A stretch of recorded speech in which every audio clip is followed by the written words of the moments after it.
So I'm Doug Bowman, Professor of Computer Science and Director of Center for HCI, and I've got my teammates here, Joe Gabbard. You want to introduce yourself? Sure, thanks, Doug. My name is Joe Gabbard. I'm a professor of human factors in the Industrial and Systems Engineering Department. I actually came out of the Center for HCI as a graduate student way back in the day, and my career has been looking at user interfaces and user experiences for augmented reality. Thanks. And then we also have Corey Elo. Corey? Hey, everybody. I'm a third-year PhD student in CS working under Doug. My research kind of entails intelligent user interfaces for augmented reality. Thanks. Yeah, and as Phyllis said, we were going to have a fourth speaker this morning, Nazila from the Building Construction Department. Unfortunately, she's a little under the weather and couldn't be with us. So the first thing I'm going to do is pretend that I know something about construction. So our talk is on intelligent augmented reality for the future of work. And the idea of this is to combine AR, augmented reality, and AI, artificial intelligence, to improve workplaces, improve situation for workers, to make work more safe, more productive, et cetera. And the domain that we've chosen to work in is construction. And there's a lot of reasons why construction is an interesting domain for this sort of work. As you can see from these photos, and if you've ever been on a construction site, you know that it's a highly dynamic environment, right? The site looks different every day. There's equipment going all over the place. There's a lot of safety hazards. There are many workers, many of whom often are new or are trying to learn a new skill.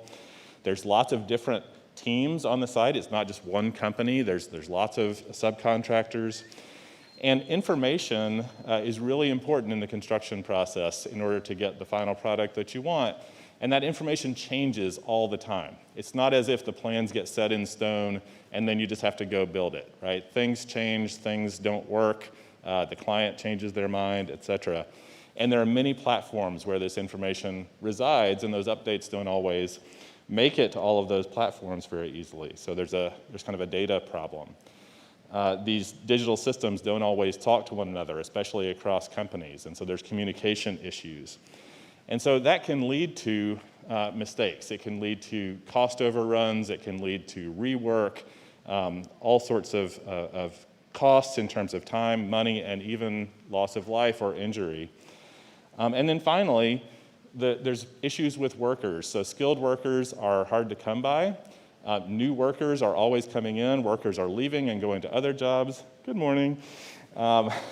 And so the issues of onboarding workers and training workers make this environment even more difficult. So here's some of the information. We have, of course, traditional drawings and blueprints. We've got things like 3D models. We've got schedules, change orders. All of this data has to come together. And of course, these safety issues are ever present. So we're not the first people to think about applying augmented reality to construction. Since it is kind of a spatial piece of work, right? We've got all of this spatial information that goes into the buildings that we're constructing. It makes sense to think about visualizing those spatial structures using something like augmented reality. And of course, if you don't know what AR is, it just means overlaying or embedding virtual objects or information into your view of the real world. So there's been many prototypes and research projects, but this field is still kind of in its infancy.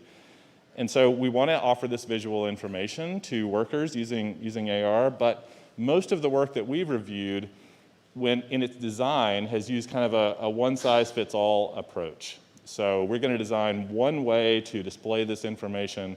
We're going to display it the same way on every project for every worker. And that doesn't work because context matters. So if I'm a steel worker, I don't need to see the information or the plans about the concrete that's being poured, right? If I am trying to find the materials that I need for my welding job, I don't necessarily need to know where the concrete materials are, right? If I am performing a specific task, I don't need to see the list of steps for every other task that's being performed on the site. And so we need to know something about the context, about the worker and what they're doing, where they are, what their role is, and so on. So I'm going to pass it off to Joe, and he's going to explain a little bit about our concept. Thank you, Doug. So it looks like my microphone is working, which is great. The one-size-fits-all user interface we will look back on as primitive, I believe. So when we go into Google Drive or PowerPoint, name your favorite app, right? The interface is always consistently there for you to feel comfortable and you know where everything is. Doug and I have had a lot of conversations. I've been thinking about it for a while. Interfaces of the future are going to adapt to me and my work and my environment. And so as we think about AR for construction, we need to think about doing more than just normal standard AR, right? This is an exciting time.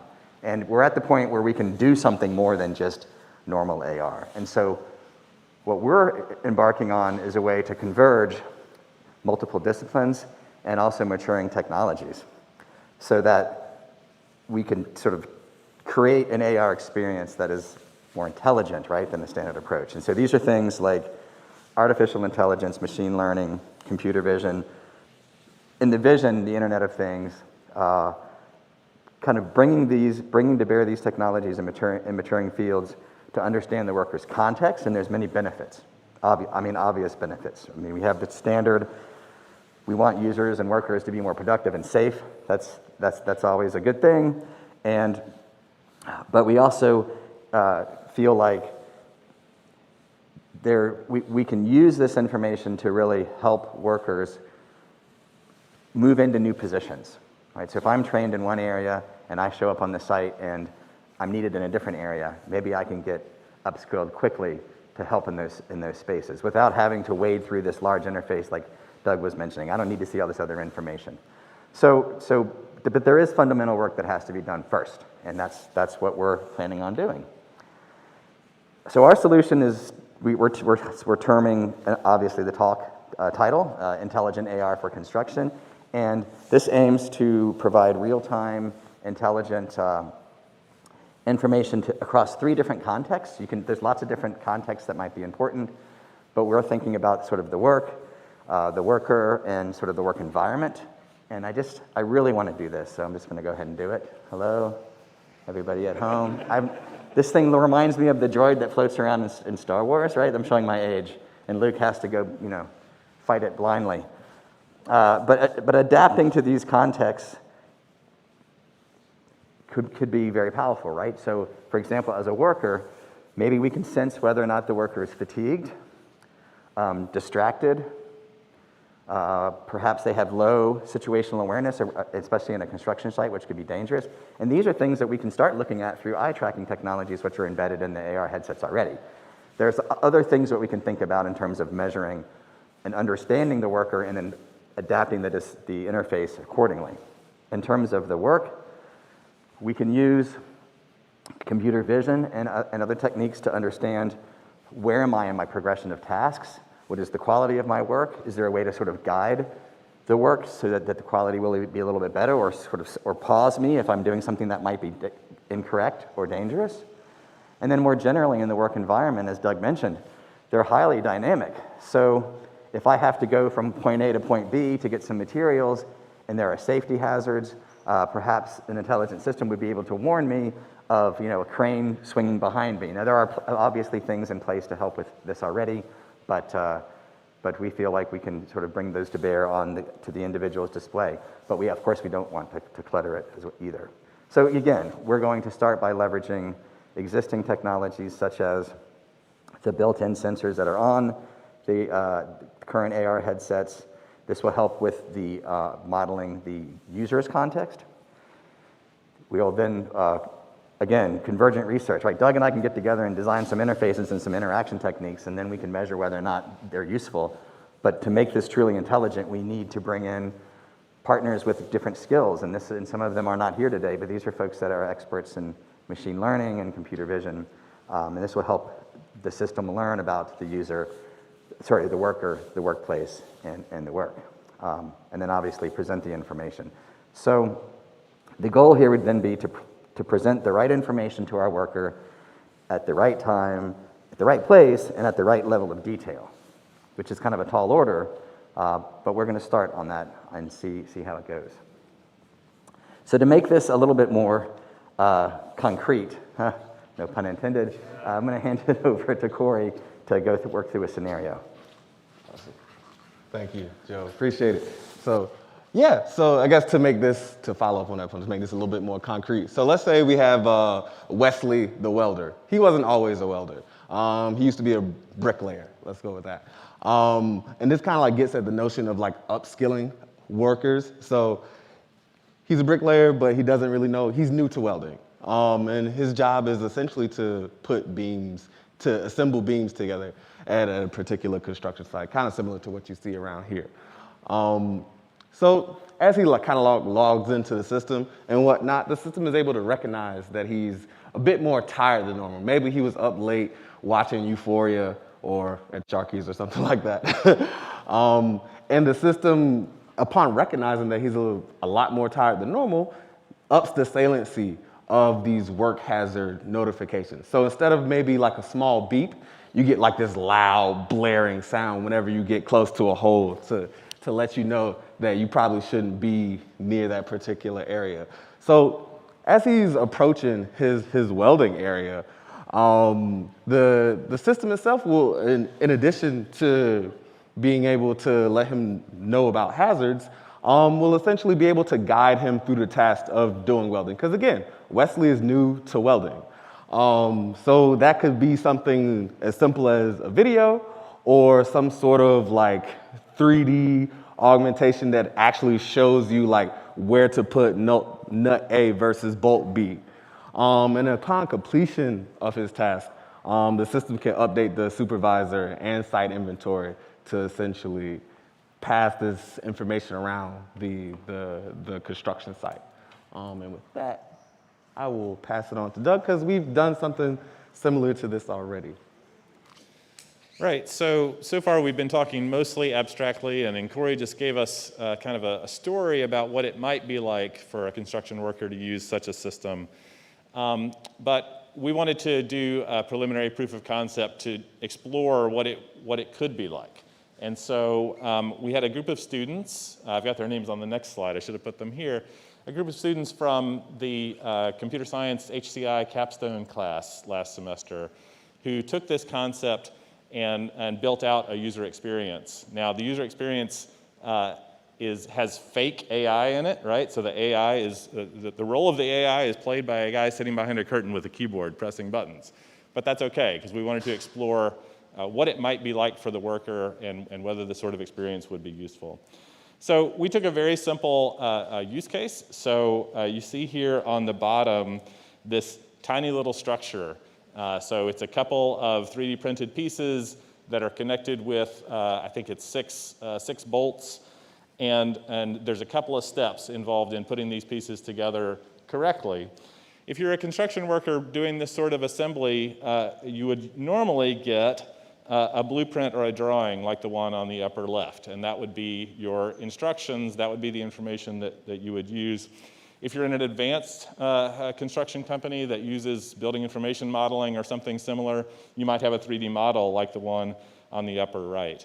But we think we can do more than that with intelligent AR. So here's a video, and there's the students, Kirthana and Daniel and Catherine, who worked on this. This is a video of the experience that they designed. So I'll narrate since there's no sound on this. This is Catherine. So she's playing the role of a new worker, and when she arrives for the day, it recognizes who she is. It knows what tasks are assigned to her, and it gives her a list of those tasks, and she can choose the one that she wants. Once she chooses it, the system knows what materials are necessary for that task and guides her to where those materials are located. The system also detects a hazard, which is a virtual hole in the floor in this case, and guides her around it so that she doesn't step into it when she's going to her work site. When she gets to the work site, it automatically pulls up the instructions for the first step, and she's able to place those instructions somewhere in the world. She reads those.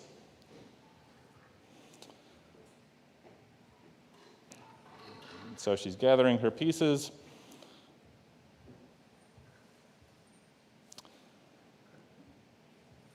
And then there's also this 3D model, which shows you what it should look like when it's done. And you can also place that somewhere that's convenient for you in the world.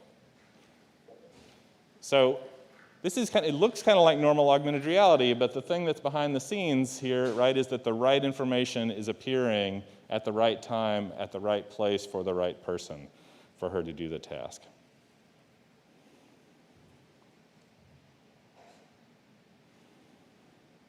Okay, so I'm going to fast forward just a little bit.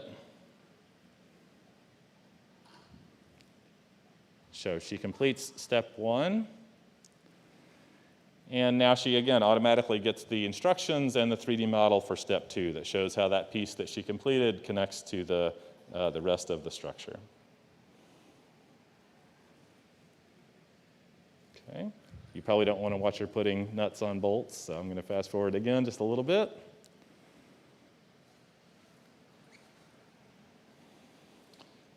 And so she's finished, and the system recognizes that she's finished and tells her that the connection is completed, and then she's going to be free to choose the next task and work on that. So that's the sort of experience we're going for, this intelligent augmented reality, context-aware experience. So we've been thinking about what sort of research is necessary to realize this vision. And I guess I didn't say earlier, but what the team is working towards is an NSF Future of Work grant submission, which is due in just under a month from now. And so this is the research agenda that we're going to be proposing. So first of all, just how do we make this actually work? That demo that I just showed you was faked, right? But how do we make it actually work? Well, we need very advanced computer vision, right? The system needs to be able to recognize where you are, what you're looking at, whether you've completed a step of your task, et cetera. And so Jiabin Huang from ECE is going to be working with us on that part. We've also got lots of machine learning challenges. The system needs to be able to reason about what it sees and about all the information that's coming in from the other databases. And so Hoda from computer science, Hoda Eldardiri, is another team member of ours who's going to be working on multi-source machine learning. And then finally, there's the whole question of what does the AR user experience look like? How does the system take this intelligent reasoning and information about the world and the worker and the task and use that to adapt the AR interface appropriately, like Joe was talking about. And so Joe and I will be working on that piece.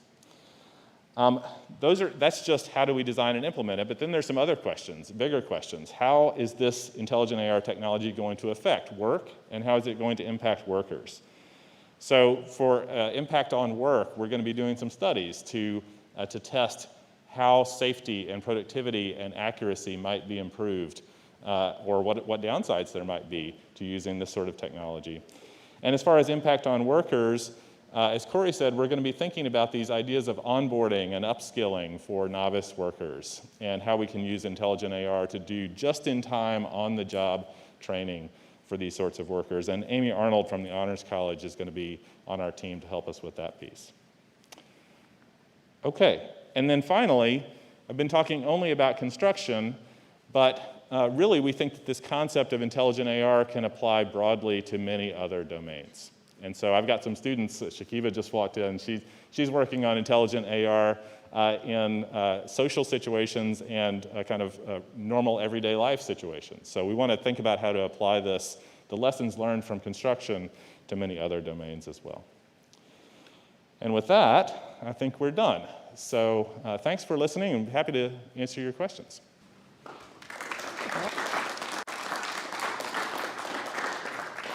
Thank you so much, Doug and team.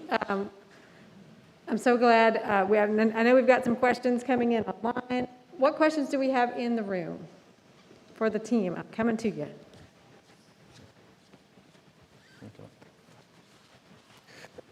Doug, team, great presentation. One question would be, any thoughts on the role of handheld AR instead of heads-up displays for this application? Joe, you want to take that?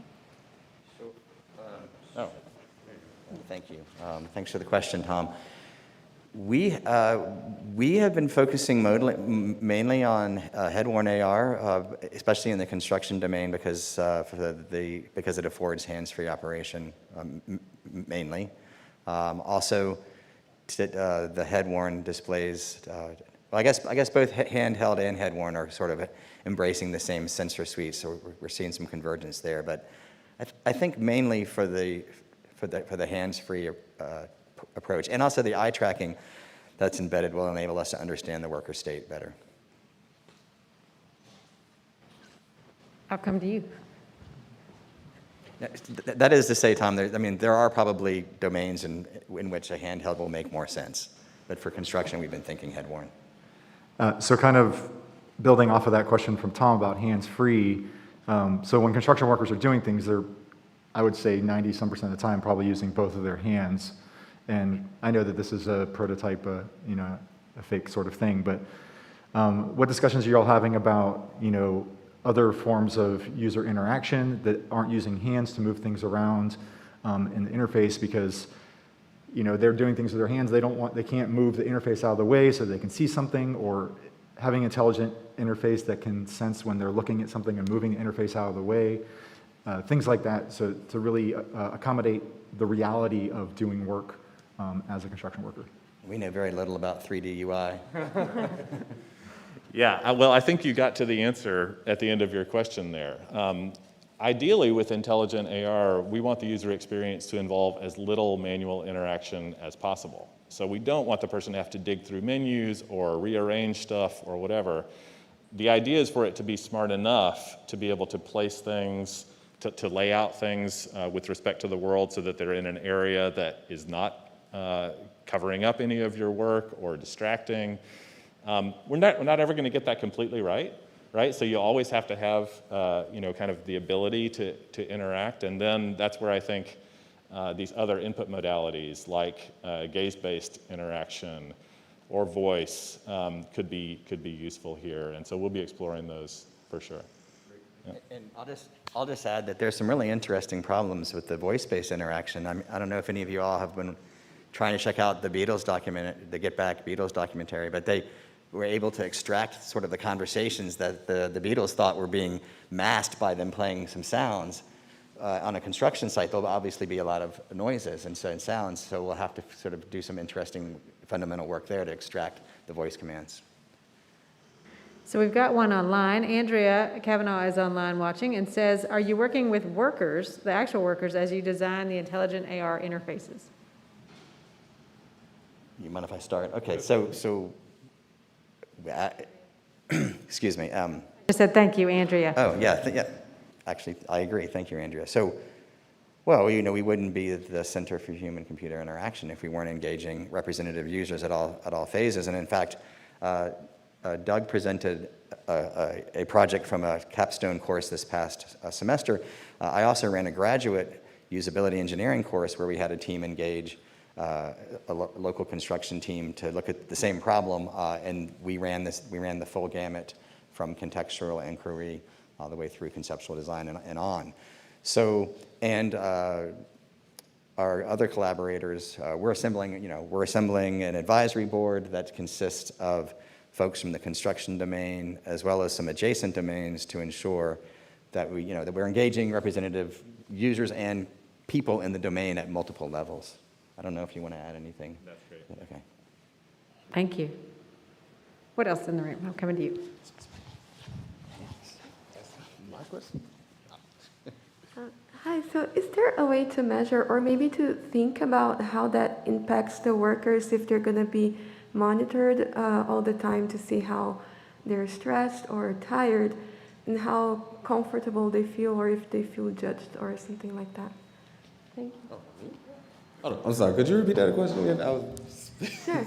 I just wanted to know if there's a way to measure or to think about, or how are you all thinking about the way that the technology impacts the workers as they're being monitored all the time about how they're doing in terms of being tired or well for work, and if they feel uncomfortable or judged. I was just wondering about that. Thank you. That's a good question.